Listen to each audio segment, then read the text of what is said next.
My question is Katy Perry done? Ooh. Tough, right? Now, I know that you're on the internet a fair bit, so I'm assuming that you've seen some of the things that I've seen recently. In a painfully cringe moment, they chose to send Katy Perry to space. Immediately had reservations about her ability to sell out stadiums. It's so hard because she should have been finished after that last album. But she kind of is such a persistent celebrity that she doesn't really let you forget her. I think I was one of the last people who was watching American Idol. Oh, yeah. When she was on it as one of the judges. And I was obsessed with it. The new iteration, I loved the old iteration, don't get me wrong, but, you know, like a drunk Paula Abdul. She drunk on there? Oh, mate. Good morning, Paula. Good morning, everyone. How are you? We're doing great. And what are you looking forward to seeing? Well, is that what it is? I was wondering, what is that? I'll tell you. Yeah, it's excellent. She's just like, I'm at the end of my line. I'm just here having a good time. I may as well be drunk on the clock. But I also loved Katy Perry on there because her weirdness was fun, but she was also really supportive and she didn't really like to tear people down, and that's great. All I've seen lately from Katy has not been going well, and the only person I can compare it to is Justin Timberlake. You know how we all got the ick from JT? Yeah. A bit of the don't you know who I am, this is going to ruin the tour situation. Well, even before that, we were icky from him. So he had an affair? Well, they always claimed he didn't, but I don't know. He seems like the type of guy who's maybe having affairs. And then, of course, we know what he did to Britney Spears because of the autobiography. Do we trust everything in the... Like, again... Oh my. No, I'm not saying that I don't trust Britney. She's on the gay council, but... It's not like I can say things like that. If you were a straight man, maybe you would say that. I would question some things. Okay. Yeah. So let's talk about Katy Perry and her 7th studio album. It was called 143. I didn't know that. It stands for something, right? The world or something. No, girl. I don't know. We'll circle back. At the end of this, you need to have an answer for that. Yeah, okay. 143, it was released on September 2024. There was a notable decline in streaming performance shortly after its debut. So it lost momentum pretty quick on the Billboard 200. It was out of the Billboard 200 in the States within 2 weeks. It was marking one of the shortest chart runs in her career. It's hard when you release Teenage Dream. It's all going to be downhill from there. Do you know what I'm saying? Like, that was certifiably the best pop song ever released. And that's agreed. A fact. But like, we were talking, obviously there was a lot of gays at this dinner, but we were at a dinner and we were talking about Katy Perry, and that seems like something that would come up regularly. But we were we were talking about my issue that I have with her today, and everyone was like, maybe Katy didn't find out that she's not as relevant as she thinks she is. Okay, if I go to Instagram, Katy Perry, right now. Okay. She's got 204 million followers. I don't think her team could tell her she's irrelevant because she'd be like, I've got 204 million followers. I think I am relevant. That last album wasn't good. People compared it to production music from reality shows, like one of those joining little montage. Yeah, me. So... No, it wasn't just me. I was like, yes, that makes total sense. Yeah, no, it absolutely did. That Woman's World song that does stick in my head, but not for any of the right reasons. No. But also the involvement of Dr. Luke was... Yeah, gross. And then she kind of defended it. I don't know. Like, again, are we blaming her PR team for going, hey... this is not going to look good. And unless you're a true Katy stan... you can't really forgive the Dr. Luke thing with the bad music. And then in 2025, she's decided that she's going to go up with 5 other women into space for 11 minutes. Man, her talking about this was some of the greatest Instagram reels I've ever seen. When she landed, because she did some really... Oh, when she landed... When she went up in space, it was a lot. Well, it was like 11 seconds or something, wasn't it? Or was it 11 minutes? It was 11 minutes, yeah. It was 11 minutes that they were actually in space with zero gravity. So when she landed, let me share my screen so you can watch this. The chat around like what she was feeling and how her life had changed, like it just thoroughly confuses me. Because it's not like, again, I don't know what it's like. I didn't go to space. I don't know what space is like. Can we say she did? I don't even know. Like, do you know what I mean? She went up and down. She was on the Tower of Terror. Bezos would love, the Blue Origin company would love that you've compared that to a ride on the Gold Coast. I feel super connected to love. So connected to love. I think this experience has shown me you never know how much love is inside of you, how much love you have to give, and how loved you are until the day you launch. And you brought a real life daisy. Why else was that important to bring it? Daisies are common flowers, but they grow through any condition. They grow through my daughter's cement. name. They go through cracks. They go through walls. They are resilient. They are powerful. They are strong. They are everywhere. Flowers are, to me, God's smile, but it's also a reminder of our beautiful earth and the flowers here and God's smile and the beautiful magic that is everywhere, all around us, and even in a simple daisy. So to really appreciate it and remember it and take care of it and protect it. So she's spun this speech a few times, right? She's talked about it. She did in the interviews that she's done. She's brought up the Daisy, and obviously, you know, I think Daisy was like the last song from her that I actually liked, and that's her daughter's name.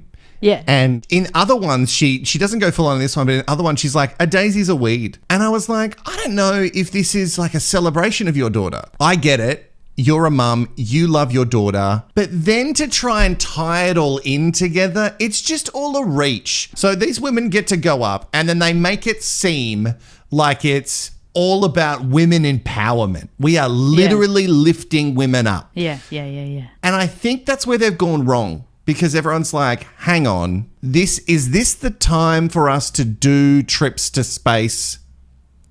Full stop. I saw something from Gayle King saying, like, we're going up there to see if we can get rid of garbage, like, from the Earth. Yeah, No, she did. She did. She said that. What Blue Origin wants to do is take the waste here and figure out a way to put it in space to make our planet cleaner. Bezos trying to figure out a way to just ruin space instead of Earth so that he doesn't have to stop selling his products. Is that where all of our council pickups go? Yeah, well, that's basically how she worded it. Obviously, Jeff Bezos and what his company does, Amazon, which we're all complicit of because I order stuff on Amazon, so I'm a part of the problem. Gets here the next day, you know what I'm saying? I'm not here to judge anybody. Olivia Munn and Olivia Wilde, both of the big Olivias, they criticised it being like financially irresponsible amidst like widespread economic hardship. Like people are struggling. But, you know, Katy didn't pay. Like these people aren't paying any of their money. Obviously, Jeff has sent them up for free, I reckon. Jessica Chastain argued that it symbolised the failure of feminism, which is heavy. That's hardcore. Emily Ratajkowski described the flight as an end-time behaviour, expressing her environmental concerns. If we're just talking about Katy as a person, let's take all the other women out of this and talk about Katy as a person. She's made this terrible album. She's also, by the way, if we're just talking about Australia specifically, she's also had just a very nothing performance at the AFL Grand Final. We're all thinking, oh, God, like Katy's not hitting. I wonder if she thought this would save her from the bad album. I wonder if she thought that because this is what everyone's talking about right now, it just puts her name back in, you know, in the ether, and we all start talking about her, and she probably didn't think it would go negatively. So bad. But I don't know how, because Gayle King to me doesn't seem like someone who would have said yes to this. Like, she seems like she would have been clued into, she's a journalist. She knows what's going on in the world around her. But I think if someone said to me, do you want to go to space and it's for free, I'd be like, probably. Yeah. Like, I'd be terrified. Would you also have gotten out 11 minutes after you got in and kissed the ground that you were walking on? And that's another thing. She's kissing the ground. I loved the memes that were saying she kissed the ground and she liked it. I didn't see that one. Even Wendy's, the takeaway food chain, was like, can you keep her? Like, talking about space. Yeah, Wendy's are brutal. On the waist and also on your self-esteem. But she's become a bit of a joke like Justin Timberlake. Yeah. And the joke hasn't ended. We've just talked about like the AFL performance. We've talked about the album not hitting. We've talked about her going up into space. Nobody really jumping on board with that. and you try to make it about female empowerment. I don't know. There's a millionaire bald man who's financing this. So I just don't know if it's about female empowerment. Anyway, I'm sure there's a bunch of people going to be in the comments going, you don't get it because you're a man. And I don't. I'm a woman and I'm not sure that it is a female empowerment thing. And now we have to talk about the Lifetimes tour. What's the Lifetimes tour? The Lifetimes tour is Katy Perry's tour, and obviously you asking that question has suggested that maybe you haven't seen. Like, I'm not going to lie. Once we left our job in radio, I don't think I've read the news since. So in Australia, it's like sold out. Strong demand, multiple sellout shows. Yeah, so we are just like gagging for it. But the rest of the world, like in the US, several venues have reported low sales. Some only having 70% of seats sold. And then like 70%. leaving room for extra dates, and this just not happening.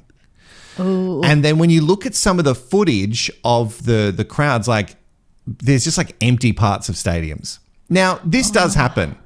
This has happened recently to J-Lo. Like it did not go well. Crisis and Exactly. So maybe it's not that. Look, she did do an interview with ET, and obviously I get that Entertainment Tonight, they're there to like really pump her up. Like Entertainment Tonight's just there if you're in a scandal or if you need a pump up.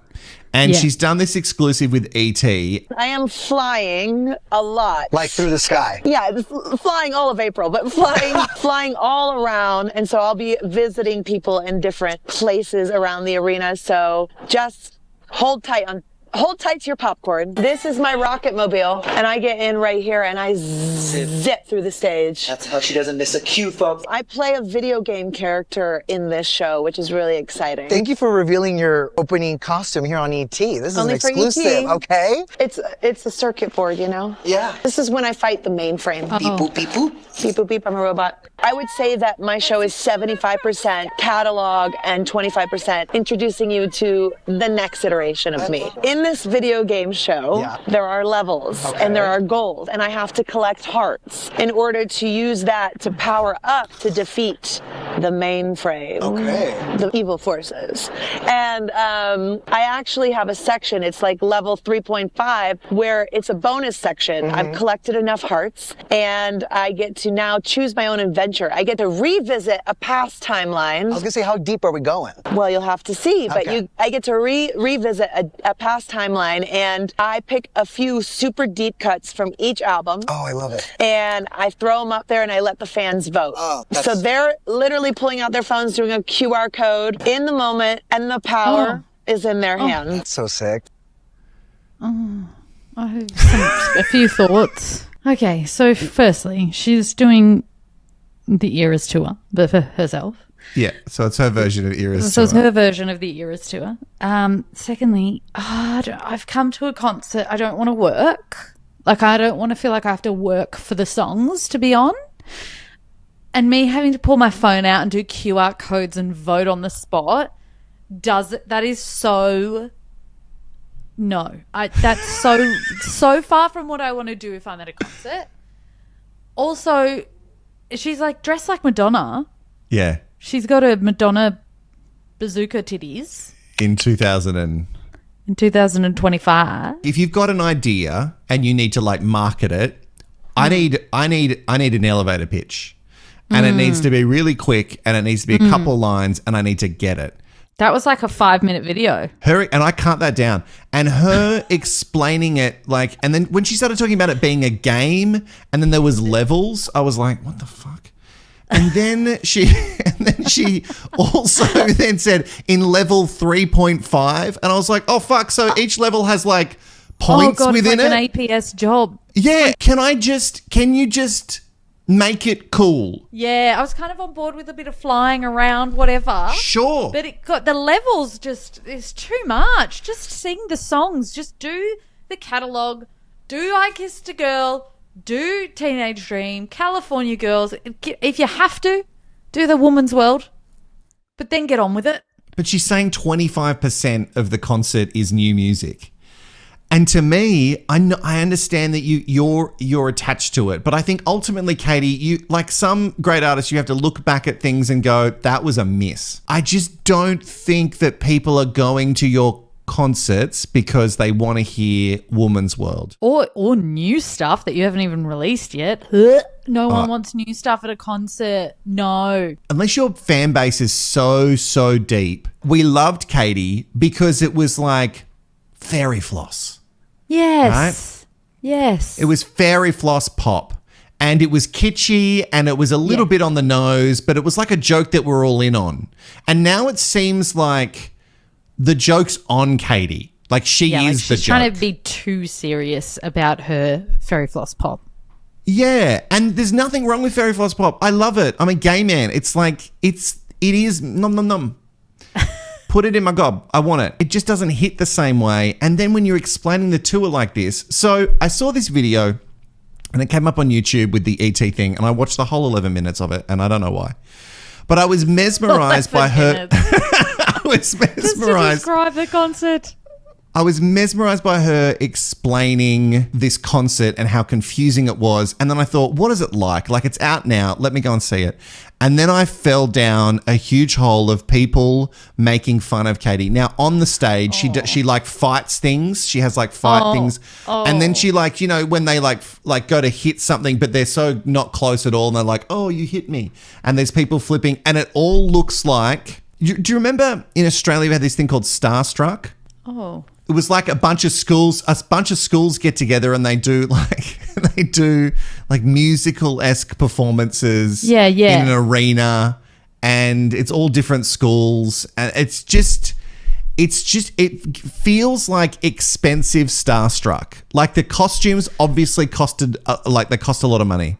Yeah. And obviously the concert itself has cost a lot of money, but all of it is just so tacky. None of it hits kitsch. But it's almost like she's seen the Gagas and the Coldplays and the Pinks, and she's like, I need to do my own version of the full stage play and production. But it's like, if you're not made for that, you don't have to do that. That'd be like Lana Del Rey getting up and like trying to trapeze across the stage while singing video games.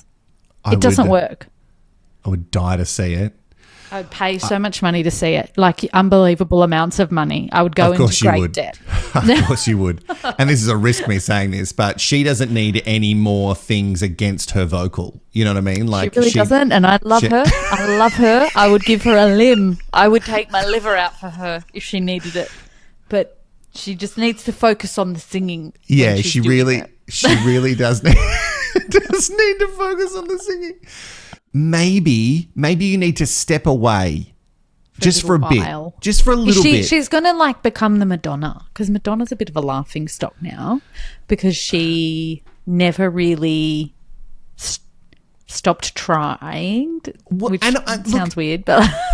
And look, and Madonna's like kooky, unhinged, and I feel like Katy's like not fully unhinged. Like it's like if you're going to go all the way, go all the way unhinged or just go normal.